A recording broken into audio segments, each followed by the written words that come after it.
사도행전 21장 17절부터 26절입니다. 찾으셨으면 아멘. 다 같이 합독합니다. 시작. 예루살렘에 이르니 형제들이 우리를 기꺼이 영접하거늘 그 이튿날 바울이 우리와 함께 야고보에게로 들어가니 장로들도 다 있더라.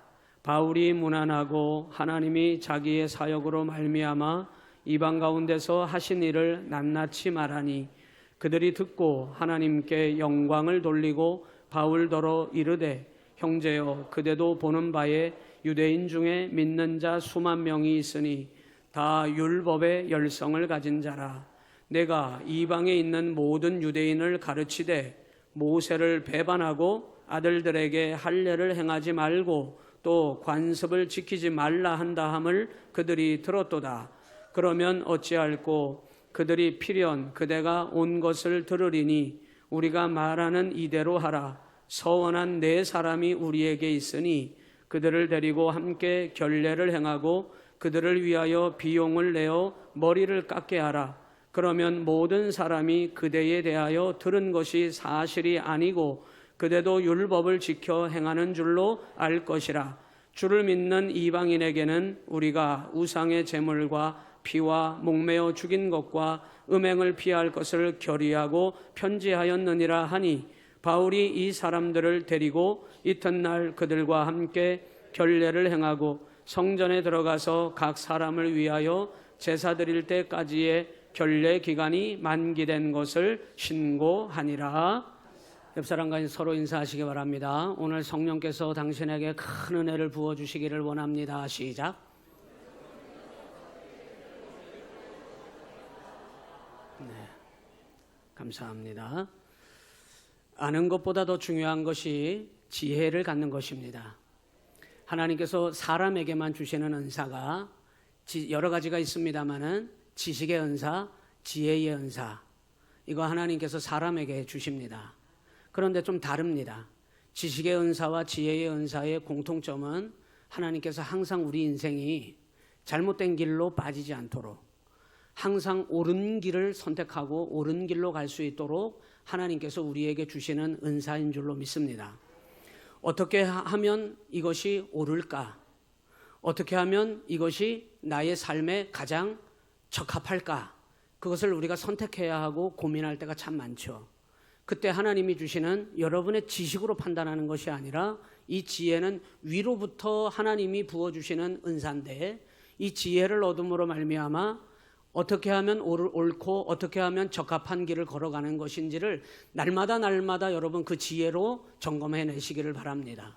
그리고 날마다 승리하시기를 바랍니다. 요즘 이제 새벽에 시편을 마치고 잠언을 우리가 이제 토요일 날 1장 서두를 들어갔는데 그 잠언이라고 하는 말이 지혜의 말씀이란 뜻이잖아요. 이 지혜라고 하는 것을 솔로몬에게 하나님이 주셨는데 그 지혜를 하나님께서 알게 하신 이유를 그 잠언서에다 목적에다가 이렇게 기록했어요. 따라해 볼까요? 지혜롭게, 공의롭게, 정의롭게, 정직하게. 이거 다 여러분 믿음의 길을 어떻게 하면 살 것인가에 대한 방법들입니다. 지식은 지혜하고는 좀 다르다고 제가 다른 측면이 있다고 말씀을 드렸는데 쉽게 말하면 이런 겁니다. 지식이 발전함으로 말미암아 이 나라가 더 발전하게 된 거예요.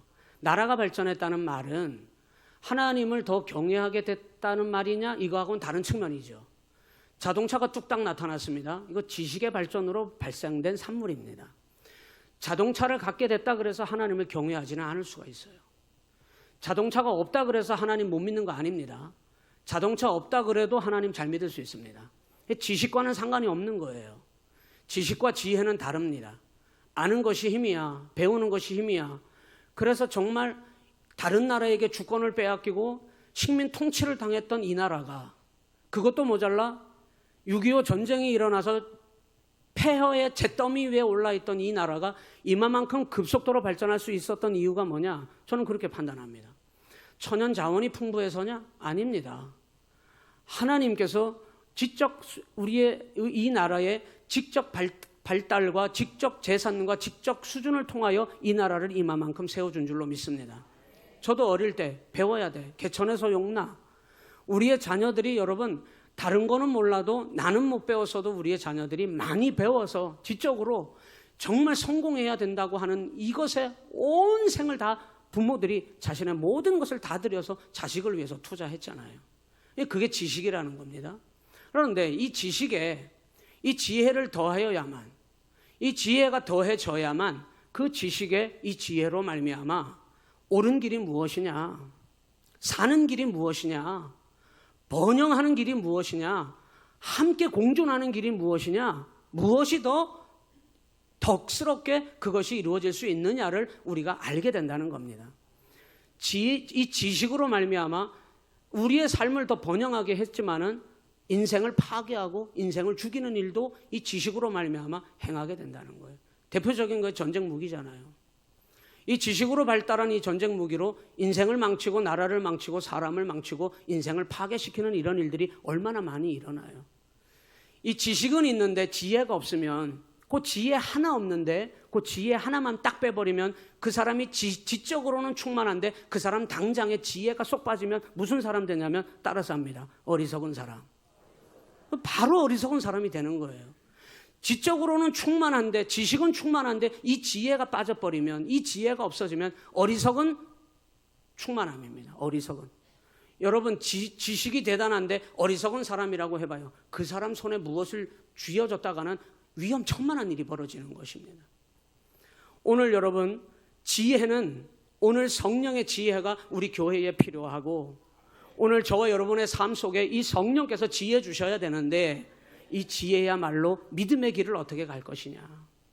여러분이 이 지혜를 얻는다 그래서 당장 무슨 성공하는 일이 후다닥 벌어지는 것은 아닐 것입니다. 승진이 바로바로 되는 것은 아닐 것입니다. 그런 것에는 크게 빨리 이것이 작용하지는 않습니다. 그러나 내가 어떻게 하면 믿음의 길을 걸어갈 것이냐, 내가 어떻게 하면 사람을 살리고 선한 영향력을 행하고 복음의 역사를 이루어가는 삶을 살 것이냐, 이 지혜가 없이는 아무것도 할 수 없다는 것입니다. 하나님께서 우리에게 무엇인가를 가르쳐 주시기 위해서 하나님은 간절히도 우리에게 주시기를 원하시는 것이 있는데 성령의 지혜입니다. 오늘 여러분에게 이 지혜가 풍성하게 임하시기를 바랍니다. 여러분, 세상에 제 주변에도 똑똑한 사람은 너무 많아요. 그런데 똑똑한 사람이 쓰임받는 거 아닙니다. 지혜로운 사람이 하나님께 쓰임받는 줄로 여러분 믿으시기를 바랍니다. 지혜로운 사람은 말이죠, 내 지적 수준이 좀 낮아도 잘 삽니다. 여러분, 지혜로운 사람은 말이죠, 가난한데도 잘 삽니다. 여러분, 지혜로운 사람은 말입니다, 병이 있는데도 잘 살 수 있습니다. 그러나 지혜 없는 사람은 많은 것을 가졌어도 잘못된 일을 택할 수 있어요. 지혜 없는 사람은 많은 높은 직분과 높은 자리에 올라섰는데도 잘못된 결정을 할 수 있습니다. 오늘 여러분 이 땅의 교회와 성도에게 진정 필요한 것이 뭐라고 생각하십니까? 여러분의 자녀들에게, 아이들에게 필요한 것이 뭐라고 생각하십니까? 하나님이 지혜 주셔야 합니다. 지혜 있는 길을 걸어가야 하고 그 지혜의 사람으로 살아야 될 줄로 믿습니다. 오늘 우리 교회에 여러분 필요한 것은 성령의 지혜입니다.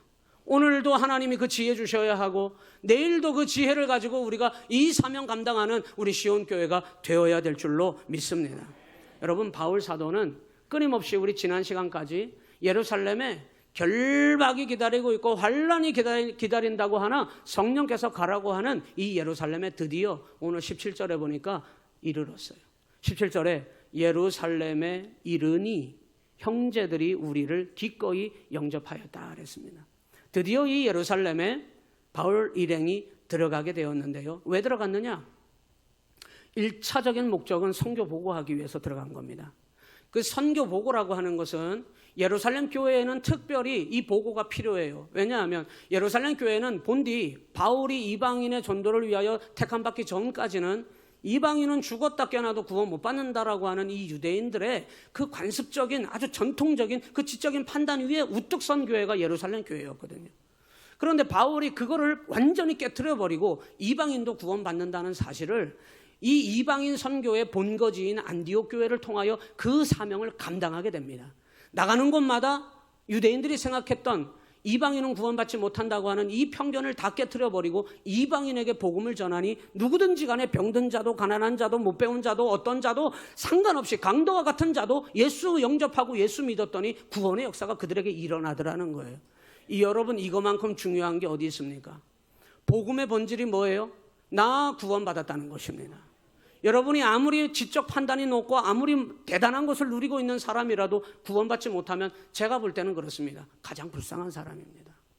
여러분의 주변에 여러분이 부러워할 만한 분이 계십니까? 그런데 그 사람이 구원받지 못했다면 여러분, 그 사람이 아무리 대단한 지적 수준을 가졌다 하더라도 여러분이 보기에는 가장 불쌍한 사람이어야 합니다. 그게 지혜라는 거예요. 이 선교 보고를 위하여 1차적인 목적으로는 물론 하나님의 숨은 계획이 있다는 것을 우리가 함께 지난 시간에 나눴습니다마는 1차 목적을 가지고 이방인에게 복음 전하였더니 구원의 역사가 일어났다고 하는 선교 보고를 하기 위하여 예루살렘에 들어가게 돼요. 19절에 보니까 바울이 문안하고 하나님이 자기의 사역으로 말미암아 19절이에요. 이방 가운데서 하신 일을 낱낱이 말하고 있다 그랬어요. 선교 보고죠. 선교 보고. 바울이 여러분 이방인에게로 달려나가서 복음을 전했더니 구원받았다는 말은 이 복음의 핵심을 보여주고 있는데, 복음의 핵심이 뭐예요?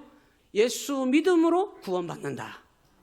오직 예수 믿으면 구원받는다고 하는 이 복음의 정수를 이 바울의 삶을 통하여 보여줬다는 거예요. 거기에는 바울 사도가 당한 수많은 고난과 환난이 있었어요. 예루살렘 교회 성도들은 어쩌면 자기들은 책상에 앉아서 펜대만 굴렸단 말입니다. 물론 여러분, 제가 100% 이렇게 말하면 안 돼요.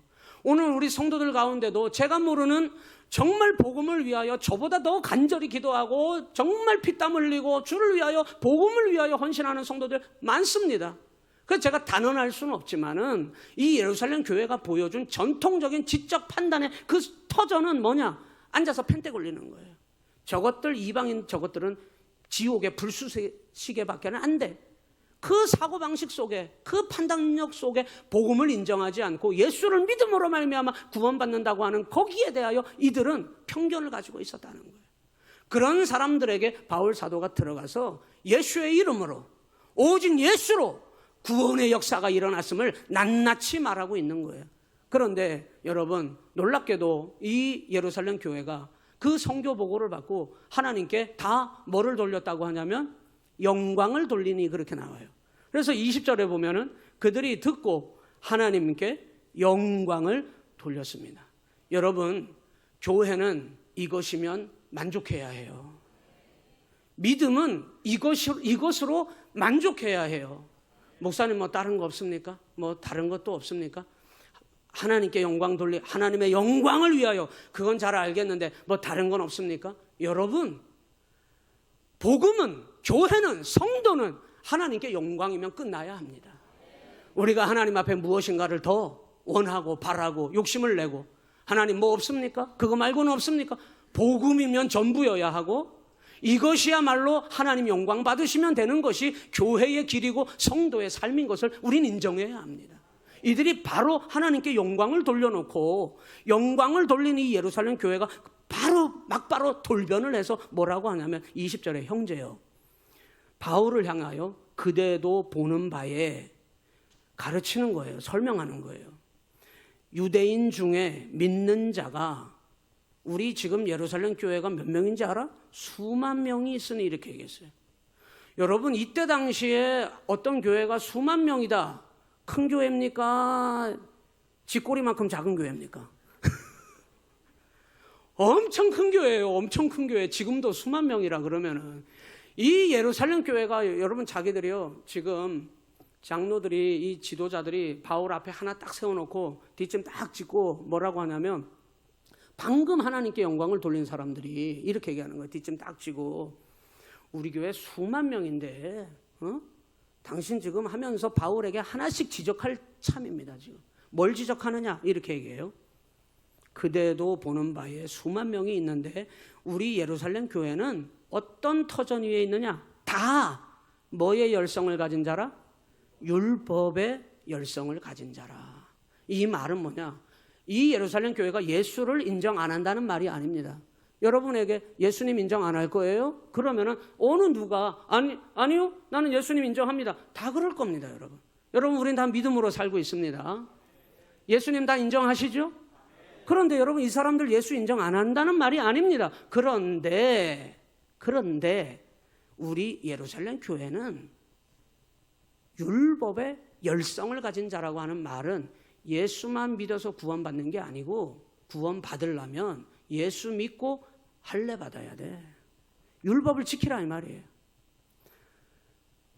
바울 사도에게 지금 뭐라고 얘기하냐면 이방인 선교에 보고를 하고 있는 이 바울에게 성령께서 역사하셔서 이들의 눈에 지옥의 불수세계 같은 그들도 구원하고 병든 자도 구원하고 가진 것 없는 자도 구원받고 강도조차도 예수 믿으면 구원받게 하시는 예수의 복음을 전한 이 바울이 선교 보고를 하면서 하나님께 영광을 돌려놓고는 이들이 뭐라고 하냐면 그런데 우리 예루살렘 교회는 율법을 반드시 지켜야 해. 그 얘기를 지금 하고 있단 말입니다. 이 말은 두 가지예요. 하나는 바울이 전한 복음을 그걸 인정을 못하겠다는 겁니다. 그러면서 뭐라고 얘기했냐면 21절에 바울에게 이렇게 얘기해요. 21절 네가 이방에 있는 모든 유대인을 가르치기를 이렇게 했다며? 하면서 첫 번째 얘기한 게 뭡니까? 모세를 뭐 했다는 거예요? 이 말은 이런 뜻이에요. 목사님 배신자라는 거예요. 이거 여러분 감당할 수 있는 말입니까? 목사님은 배신자예요. 이런 말을 감당할 수 있겠습니까? 감당하는 말이 이거 그 사람이 듣고 이게 듣는 사람이 감당이 되는 말입니까 이게? 이거 여기 그냥 글로 이렇게 써 있지만은 바울을 향하여 뭐라고 얘기하냐면 예수를 위하여 복음을 위하여 목숨을 내어 던진 이 사람 책상에 앉아서 펜대 굴리지 아니하고 목숨을 걸고 복음으로 살았던 이 사람에게 뭐라고 얘기하냐면 당신 배신자요 이렇게 얘기하는 거예요. 여러분 바울이 어떤 사람인지 알죠? 바울은 안 되는 건 안 됩니다. 아닌 건 아이고 머리가 들어졌네. 아닙니다. 이게 바울이에요. 바울은 자기가 아니라 생각하면 누가 뭐라고 얘기를 해도 안 들어먹습니다. 그래? 내가 틀렸다고? 한번 따져볼까? 예루살렘 교회가 잘못됐는지 내가 주 예수의 사도로 전한 복음이 잘못됐는지 한번 따져볼까? 바울이 지금 그렇게 당장 달려들어도 이 사람의 기질상 잘못된 게 하나도 없습니다. 모세를 배반한 배신자라고 딱 찍더니 그 다음에 뭐라고 얘기하냐면 이렇게 얘기해요. 아들들에게 뭐를 행하지 말고 할례 행하지 말고 또 관습을 지키지 말라 한다함을 그들이 들었도다. 바울이 전한 복음을 완전히 깔아뭉개면서 바울을 부정하게 만드는 거예요. 여러분 바울의 입장에서는 이거는 자신의 사역 전체를 부정하게 하려고 하는 것입니다. 허목사가 생각하는 허목사의 지적인 판단과 허목사가 걸어온 길을 만일 누군가가 잘못됐습니다. 목사님 방법 틀렸습니다. 라고 말할 때 여러분 멘붕 올 것 같아요. 저 같으면. 용납이 안 될 것 같습니다.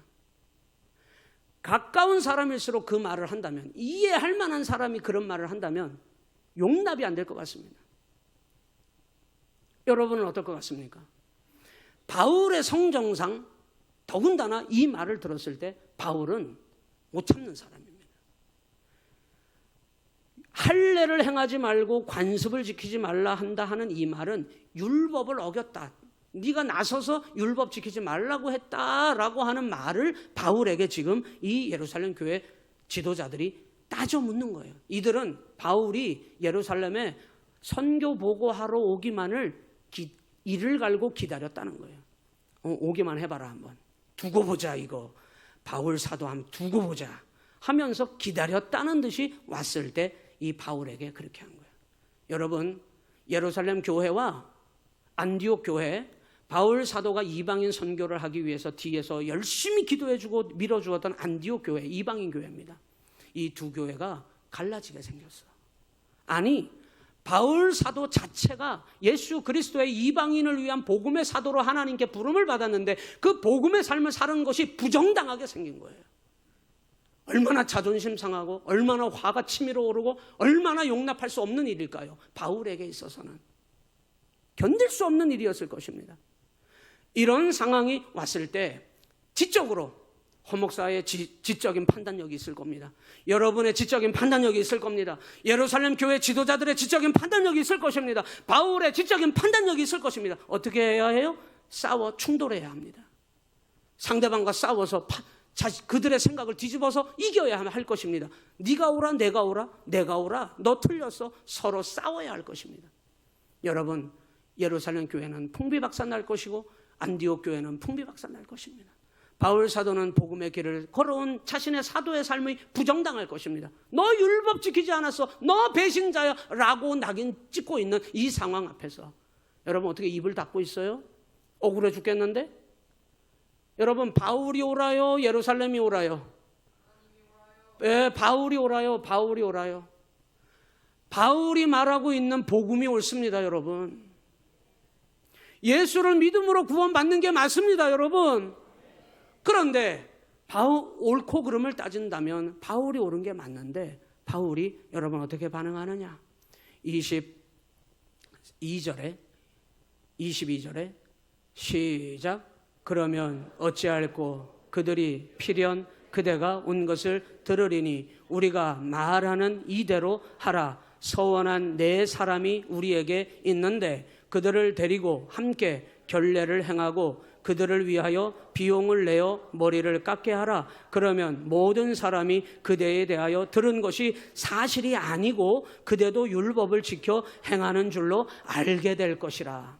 여러분 이때 필요한 사람이 있는데 똑똑한 사람이 아니라 지혜 있는 사람이 필요한 거예요. 이때 필요한 사람이 반드시 일어나야 되는데 성령의 지혜를 가진 지혜로운 사람이 반드시 일어나야 합니다. 우리가 어찌할꼬 이 말하는 사람은 사도 야고보입니다. 이 야고보가 그 자리를 일어나 난감한 이 상황에 바울도 잃어버릴 수 없고 예루살렘 교회도 균열이 될 수 없고 이방인 선교를 위하여 세운 안디옥 교회도 무너질 수 없기 때문에 지혜를 가진 야고보가 일어나 제안을 하는 거예요. 그 제안이라고 하는 게 뭐냐? 당신이 지금 오해받고 있는 이 사실, 율법을 지키지 않고 율법을 무시한다고 생각하는 이 상황에 대하여 당신이 그러면 우리에게 지금 유대인의 결례를 따라 서원을 하려고 하는 네 사람이 있는데 이 사람들을 데리고 함께 결례를 행하라. 유대인의 간섭에 따라 율법을 지켜라 이 말이에요. 그러면 사람들이 바울 당신에 대하여 오해하는 오해가 풀어질 것이고 당신을 인정해 주지 않겠는가 제안을 했다 이 말입니다. 여러분 사실 여기는 억울한 감 두 가지가 있습니다. 바울이 한 번도 율법을 무시한 적이 없다는 거예요. 바울도 여러분 갱그레아 항구에서 자기 스스로 머리를 깎고 하나님 앞에 서원한 사람이에요. 율법을 따라 그가 여러분 하나님 앞에 율법을 지켰던 사람입니다. 자신의 영적인 아들 디모데에게도 할례를 행하게 했던 사람이 여러분 바울이었습니다. 한 번도 율법을 어긴 사람이 아닙니다. 그 부분에 대해서 억울했을 것입니다. 두 번째, 이 바울 사도가 할례를 받지 말라, 할례를 받지 않아도 된다고 하는 이 말은 구원론에 대해서 말한 것입니다. 예수를 믿음으로 구원받는 거지 예수를 믿고도 할례 받아야 구원이 이루어진다고 하는 이 말은 다 틀린 거죠. 틀린 거예요. 그 말에 대하여 여러분 억울함이 분명히 있었을 것입니다. 바울 사도가 지금까지 걸어온 모든 사도직에 대한 명분을 빼앗아 가려고 하는 것입니다. 여러분 이런 일이 우리 가운데 일어난다고 할 때 그 누가 이것이 여러분 용납이 될 수가 있겠습니까? 그런데 여러분 보세요. 안 되는 건 안 됩니다 하는 이 바울이 한마디도 안 했어요. 여기 여러분 구절을 한번 다 찾아보세요. 따지고 묻는 것이 반박하는 게 어디 있는지 한번 찾아보시라니까요. 한마디도 안 하고 그렇게 행하라라고 하는 이 상황 속에 26절에 같이 읽습니다. 시작. 바울이 이 사람들을 데리고 이튿날 그들과 함께 결례를 행합니다. 여러분 할렐루야. 바울은 왜 그렇게 했을까요? 바울은 무엇 때문에 이렇게 했을까요? 자신의 사도직까지도 부정당할 수 있는, 사도의 명분까지도 잃어버릴 수 있는, 내가 잘못했다는 걸 인정하는 상황이 올 수 있는 그런 상황에 마치 바울은 이랬다 저랬다 하는 사람처럼, 일관성 없는 사람처럼 보일 수 있는 이런 상황임에도 불구하고 바울은 한마디도 하지 않고 그 이튿날 이들의 제안대로 지혜를 가진 사도 야고보의 제안을 받아들입니다. 여러분, 이것이 무엇 때문이냐? 지식으로 판단하려고 했다면 바울은 절대 꿈쩍도 안 할 사람입니다. 오히려 예루살렘 교회를 뒤집어 엎어서 뭐가 잘못됐고 뭐가 옳은지를 정확하게 지적할 사람이 바울이지, 바울은 한마디도 하지 않고 그는 그들의 제안을 받아들이고 그 서원한 네 사람과 함께 가서 자기도 결례를 행하였다는 거예요. 여러분, 이것이 지혜라는 것입니다. 지식이 아닌 어떻게 하면 이 예루살렘 교회를 더 공고히 세울까? 바울 사도가 염려한 거는요, 유대인도 구원받아야 하고 이방인도 구원받아야 하고 병든 자도 구원받아야 하고 건강한 사람도 구원받아야 하고 누구든지 주 예수의 이름으로 구원받아야 하기 때문에 바울 사도는 그 영혼을 바라보는 사랑하는 마음을 가졌기 때문에 자신의 사도직을 부정당할 수 있는 그 상황 속에서도 따져묻지 아니하고 지혜롭게 성령의 지혜를 따라 그 일을 받아들인 줄로 믿으시기를 주님의 이름으로 간절히 축원합니다. 사랑하는 성도 여러분, 성령께서 우리 교회에 지혜 주시기를 원합니다. 지금은 여러분 우리가 고민하지 않죠. 오직 예수의 이름으로 구원받는 것입니다. 예수님을 믿음으로 여러분 구원받는 것입니다. 거기에 대하여 우리가 다른 이견을 가질 필요가 없는 것입니다. 그런데 믿음의 삶에 있어서는 항상 주님의 몸된 교회에서 하나님이 우리를 부르셔서 그 일을 감당할 때에는 여러분, 내 지식보다 성령께서 우리에게 주시는 그 지혜를 따라 그 사명을 감당하는 것이 무엇보다 중요하다는 사실을 여러분 기억하시기를 주님의 이름으로 간절히 축원합니다. 이 지혜의 은사는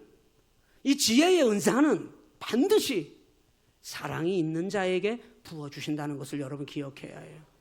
무엇보다 바울 사도는 예루살렘 교회 성도들의 영혼을 사랑합니다. 여러분, 무엇보다 바울 사도는 이 예루살렘 교회가 아직 복음으로는 온전치 않음에도 불구하고, 여러분, 복음으로 온전치 않은 교회예요, 이 예루살렘 교회는. 그럼에도 불구하고 바울 사도는 이 예루살렘 교회를 존중하고 인정하고 사랑하고 있기 때문에, 또한 자신으로 말미암아 구원받은 이방인 교회, 이방인 성도들의 그 영혼을 무엇보다 사랑하고 있기 때문에 그들이 잘못되지 않도록, 교회가 균열되고 넘어지고 영혼이 멸망당하지 않도록 하기 위하여 이 사랑이 있는 바울 사도는 그 제안을 성령의 지혜로 받아들였다는 사실을 여러분 기억하시기를 바랍니다. 에베소서 2장에 보니까 요한계시록 2장에 보니까 2장 2절에 에베소 교회에 대한 성령의 칭찬이 나와요. 뭐라고 나오냐면 앞에 화면에 있는데, 내가 내 행위와 수고와 내 인내를 잘 알고 있다. 또 악한 자들을 용납하지 아니한 것과 자칭 사도라 하되 아닌 자들을 시험하여 그의 거짓된 것을 네가 드러낸 것과 4절 5절로 넘어가니까 그러나 내가 너를 책망할 것이 있나니 너의 처음 사랑을 버렸느니라. 그러므로 어디서 떨어졌는지를 생각하고 회개하여 처음 행위를 가지라. 만일 그리하지 아니하고 회개하지 아니하면 내가 내게 가서 내 촛대를 그 자리에서 옮기리라. 이 에베소 교회를 향한 주님의 칭찬과 책망이 동시에 나오고 있는데, 에베소 교회가 잘한 것이 무엇이냐? 하나님의 진리를 잘 알고 있었다는 거예요. 하나님의 진리가 무엇인지를 잘 분별하고 있었다는 겁니다. 지식입니다. 그런데 무서운 책망이 나와요. 내가 너를 책망할 것이 있나니 너는 처음 사랑을 잃어버렸느니라. 여러분, 사랑을 잃어버리는 순간 우리는 지식으로 돌아갑니다. 내 생각과 내 판단력으로 돌아가 버리게 돼요. 당신 생각 틀렸습니다. 바꾸지 않습니다. 절대. 오늘 우리에게 필요한 것은 하나님께서 주시는 성령의 지혜가 우리 교회에 필요하고 우리 성도들에게 무엇보다 필요하다는 사실을 여러분 기억하시기를 바랍니다. 이 지혜는 반드시 사랑이 더해질 때만이 하나님이 옳다고 말씀하시는 그 길을 함께 갈 수 있게 되는 거예요. 하나님이 옳다고 가라고 하는 방향으로 함께 가면서도 이 지혜가 있어야 싸우지 않고 하나 되어 그 일을 이루어 가게 될 줄로 믿습니다. 사랑을 잃어버리지 말아야 된다는 거예요. 이때 당시에 모든 것을 부정당하는 이 바울 사도의 그때 당시의 심정을 고린도전서 9장 19절 20절에다가 이렇게 써놨거든요. 한번 같이 읽어보겠습니다. 이때 당시의 바울의 심정이었습니다. 시작. 내가 모든 사람에게서 자유로우나 스스로 모든 사람에게 종이 된 것은 더 많은 사람을 얻고자 함이라. 유대인들에게 내가 유대인과 같이 된 것은 유대인들을 얻고자 함이요, 율법 아래에 있는 자들에게는 내가 율법 아래에 있지 아니하나 율법 아래에 있는 자 같이 된 것은 율법 아래에 있는 자들을 얻고자 함이요, 율법 없는 자에게는 내가 하나님께는 율법 없는 자가 아니요 도리어 그리스도의 율법 아래에 있는 자이나 율법 없는 자와 같이 된 것은 율법 없는 자들을 얻고자 함이라. 약한 자들에게 내가 약한 자와 같이 된 것은 약한 자들을 얻고자 함이요, 내가 여러 사람에게 여러 모습이 된 것은 아무쪼록 몇 사람이라도 구원하고자 함이니 내가 복음을 위하여 모든 것을 행함은 복음에 참여하고자 함이라. 할렐루야. 방송실이 많이 덥지? 방송실도 은혜 받아야 됩니다. 여러분, 이때 당시에 바울의 심정을 이렇게 써놨어요. 율법 있는 자에게는 내가 율법 있는 자처럼, 율법 아래에 있는 자에게는 내가 율법 아래에 있는 자처럼, 유대인에게는 내가 유대인과 같이, 이방인에게는 내가 이방인과 같이 그들처럼 되어준 이유는 어찌하든지 아무쪼록 그들의 영혼을 얻고자 함이라. 그래서 아무 말도 안 한 거예요. 여러분, 아무 말 안 한다 그래서 밥은 멍청이라서 아무 말 안 하는 거 아닙니다. 남편이 입을 가만히 닫고 있다 그래서 밥은 멍청이라서 입을 닫고 있는 게 아니에요. 아내가 입을 가만히 닫고 있다 그래서 밥은 멍청이라서 말 안 하는 게 아닙니다. 여러분, 지킬 게 있는 거예요. 지킬 게 있는 거예요. 사랑 때문에. 사랑 때문에, 주님을 사랑하고 교회를 사랑하고 내게 주신 직분과 사명을 사랑하기 때문에 말하고 싶지만 안 하는 거예요. 그게 여러분 지식으로 사는 자가 아니라 믿음의 길, 선한 하나님 나라의 삶을 살아가는, 하나님을 경외하는 삶을 사는 지혜의 사람인 것입니다. 성령의 지혜가 필요해요. 오늘 허 목사에게 이 성령의 지혜가 부어져야 하고, 우리 성도들 모두에게 이 성령의 지혜가 부어져서 하나님이 원하시는 지혜롭게, 공의롭게, 정의롭게, 그리고 정직하게 주님의 뜻을 행할 수 있는 저와 여러분의 삶이 되시기를 주님의 이름으로 간절히 축원합니다.